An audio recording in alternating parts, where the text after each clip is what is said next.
Hello जी, राम राम जी। आप सभी का फिर से एक बार स्वागत है हमारी नई वीडियो में। जी हाँ, आज हम बात करेंगे यूनाइटेड किंगडम में चलने वाली बसों की। यूनाइटेड किंगडम में सार्वजनिक परिवहन का सबसे व्यापक और सबसे अधिक इस्तेमाल किया जाने वाला रूप बसें हैं। ग्रेट ब्रिटेन में ग्रेट लंदन को छोड़कर बस परिवहन का स्वामित्व संचालन किसी निजी क्षेत्र की कंपनियों द्वारा किया जाता है।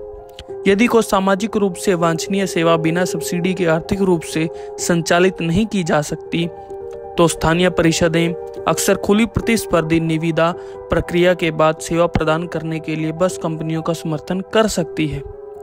उत्तरी आयरलैंड में बस सेवाएं सार्वजनिक रूप से स्वामित्व, शासित और वितरित की जाती है, जैसा कि आयरलैंड गणराज्य में होता है।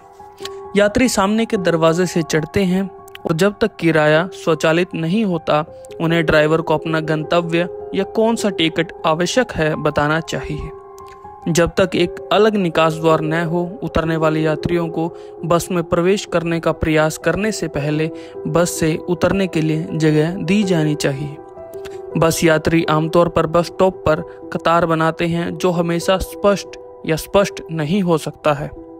बस में चढ़ने के लिए जोर जबरदस्ती करना या किसी को जबरदस्ती आगे की ओर ले जाना स्वीकार्य व्यवहार नहीं माना जाता। ग्रेटर लंदन के बाहर की बसों में नकद स्वीकार किया जाता है, लेकिन शहरी बस सेवाएं अक्सर परिवर्तन प्रदान नहीं करती और यदि संभव हो तो सटीक किराया प्रस्तुत किया जाना चाहिए। कई उपयोगकर्ता बस पास वाले बुजुर्ग लोग हैं, अन्यथा नियमित उपयोगकर्ता अक्सर ऑपरेटर से सीधे साप्ताहिक या मासिक पास खरीद सकते हैं। अगर इसकी हिस्ट्री या इसके इतिहास की बात की जाए तो सबसे पहले बात आती है घोड़ा बस युग। जी हाँ, यूनाइटेड किंगडम में पहली सर्वग्राही सेवा 1824 में पेंडल्टन और मैनचेस्टर के बीच जॉन ग्रीनवुड द्वारा शुरू की गई थी। स्टेज कोच सेवाएं कभी कभी कम दूरी पर कई वर्षों से मौजूद थी। ग्रीनवुड का आविष्कार एक ऐसी सेवा की पेशकश करना था जिसके लिए पहले से बुकिंग की आवश्यकता नहीं थी और जो रास्ते में यात्रियों को उठाती और उतारती थी। ग्रीनवुड ने ऑन बिसिस शब्द का प्रयोग नहीं किया, जिसका प्रयोग पहली बार 1826 में फ्रांस में किया गया था। 1829 में जॉर्ज शिली बियर ने पेरिस में विकसित किए गए कैरिज डिजाइन का पुनः उपयोग करके लंदन में पहली सर्वग्राही सेवा शुरू की। अगले कुछ दशकों में लंदन, मैनचेस्टर और अन्य शहरों में घोड़ा बस सेवाएं विकसित हुई। डबल डेक ऑन बसेस को 1850 के दशक में पेश किया गया था। ऊपरी डेक पर सीढ़ी द्वारा पहुंचा जा सकता था और नाइफ बोर्ड सीटिंग के साथ, जहां यात्रियों को ऊपरी डेक के केंद्र में एक बड़े संयुक्त बेंच के शीर्ष पर एक दूसरे की ओर पीठ करके बाहर की ओर मुंह करना पड़ता था। उसके बाद आया मोटरीकरण। जी हाँ, जब बसों में मोटर का इस्तेमाल होने लगा। 1830 के दशक में भाप बसों के साथ प्रयोग किए गए, लेकिन लोकोमोटिव अधिनियम 1861 ने 1896 में कानून बदलने तक ब्रिटेन से यांत्रिक रूप से चालित सड़क परिवहन को लगभग समाप्त कर दिया था। मोटर बसें तेजी से बढ़ी और जल्द ही उन्होंने घोड़ा बसों को पीछे छोड़ दिया। प्रारंभिक संचालक ट्रामवे कंपनियां थी, साधारणतः ब्रिटिश इलेक्ट्रिक ट्रैक्शन कंपनी और रेलवे कंपनियां लंदन में हॉर्स बसेस कंपनियों, लंदन जनरल ऑन बसेस कंपनियों और थॉमस टिलिंग ने 1902 और 1904 में मोटर बसें शुरू की और नेशनल स्कीम कार कंपनी ने 1909 में स्टीम बस सेवाएं शुरू की। प्रथम विश्व युद्ध के समय तक बीईटी शुरू हो चुका था, एक राष्ट्रीय शक्ति के रूप में उभरने के लिए। 1897 में पेट्रोल इंजन वाले वाहनों, पेट्रोल इलेक्ट्रिक और यहां तक कि इलेक्ट्रो बस के साथ विभिन्न प्रयोगात्मक मोटर बसें विकसित की। जब तक कि डीजल प्रमुख शक्ति स्रोत के रूप में न उभरा, प्रथम विश्व युद्ध के अंत तक इसमें सहायता मिली, जिसमें कई यात्री और ड्राइवर को डीजल वाहनों पर काम करने के लिए प्रशिक्षित किया गया।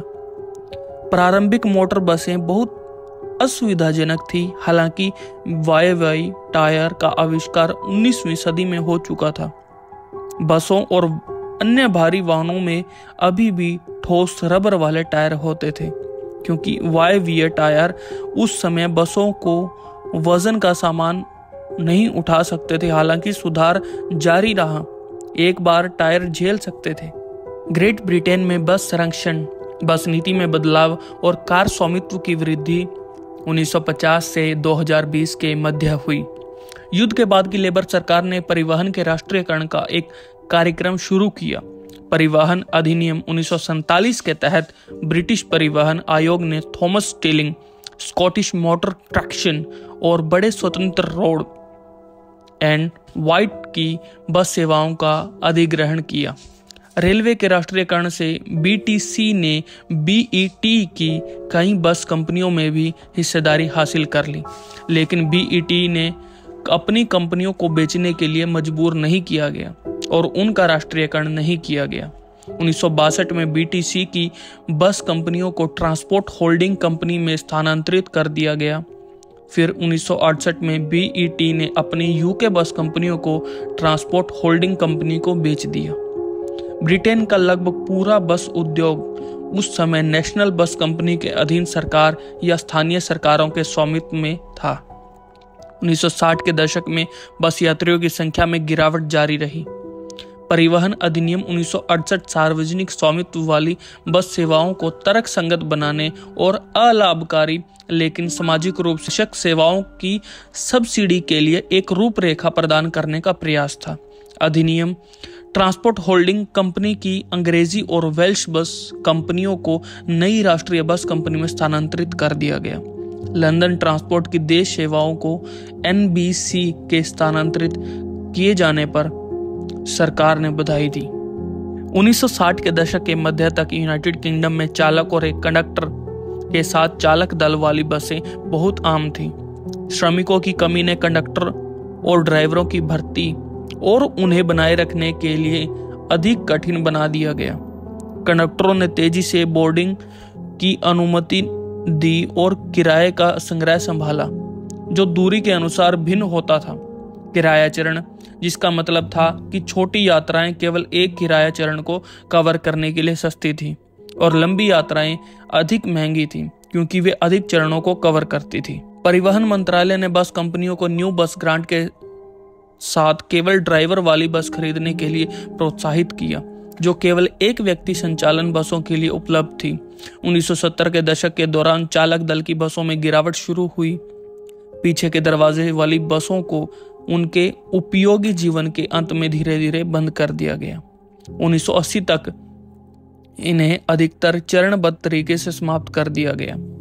1986 में चालक दल की बसों को थोड़ी राहत मिली क्योंकि लंदन ट्रांसपोर्ट ने अपनी रूट मास्टर बसों का निपटारा कर दिया। इनमें से कुछ को प्रांतों में बस कंपनियों द्वारा प्रतिस्पर्धाओं में बाजार हिस्सेदारी हासिल करने में मदद करने के लिए खरीदा गया था, लेकिन सड़क पर प्रतिस्पर्धा समाप्त होने के बाद लागत कम करने के लिए उन्हें फिर से चरणबद्ध तरीके से समाप्त कर दिया गया। चोरी और डकैती के जोखिम को कम करने के लिए यात्रियों को बसों में बैंक नोटों के बदले पैसे मांगने से रोकने के लिए कई शहरी बस कंपनियों ने भी सटीक किराया नीति लागू करना शुरू कर दिया। कई ग्रामीण या अंतर शहरी बस सेवाएं अभी भी परिवर्तन प्रदान करती है क्योंकि उन्होंने दूरी बनाए रखी है। अक्षमता पहुंच, लगभग सभी बसें व्हीलचेयर उपयोगकर्ताओं के लिए सुलभ नहीं थी, जब तक कि विकलांगता भेदभाव अधिनियम 2005 ने बस कंपनियों को लो फ्लोर सुलभ बसें हासिल करने के लिए मजबूर नहीं किया। इसके बाद विकलांग लोगों के समूह द्वारा सीधी कार्रवाई का एक व्यापक अभियान चलाया गया। अक्सर दुर्गम बसों को अवरुद्ध कर दिया जाता था या जंजीरों से जकड़ लिया जाता था। लो फ्लोर सुलभ बसों को धीरे धीरे चरणबद्ध किया गया और 2017 से 2018 में नगण्य संख्या और गैर सुलभ वाहन चल रहे थे। रियायती यात्रा विस्तार, 2006 में स्कॉटिश कार्यकारी ने विभिन्न स्थानीय रियायती यात्रा योजनाओं की जगह 60 वर्ष या उससे अधिक आयु के सभी व्यक्तियों के लिए पहली राष्ट्रीय रियायती बस यात्रा योजना शुरू की। इंग्लैंड में राष्ट्रीय स्तर पर एक समान योजना शुरू की गई थी, लेकिन तब से पात्रता आयु को बढ़ाकर राज्य पेंशन आयु कर दिया गया। इनकी रियायती यात्रा योजनाओं में से किसी ने भी बस संरक्षण पर कोई उल्लेखनीय प्रभाव नहीं डाला। स्कॉटिश सरकार ने 2022 में 11 से 21 आयु वर्ग के लोगों के लिए एक और रियायती यात्रा योजना शुरू की। 25 वर्ष के युवा व्यक्तियों की योजना पिछले योजनाओं की तुलना में संरक्षण बढ़ाने में अधिक सफल रही। ये थी हमारी वीडियो यूनाइटेड किंगडम में चलने वाली बसों के ऊपर। यदि आपको भी कोई विशेष टॉपिक है जिसको आप कवर करना चाहते हैं तो नीचे कमेंट कर बताएं। अगली वीडियो उस पर जरूर आएगी। जय राम जी की जय भारत, जय हिंद।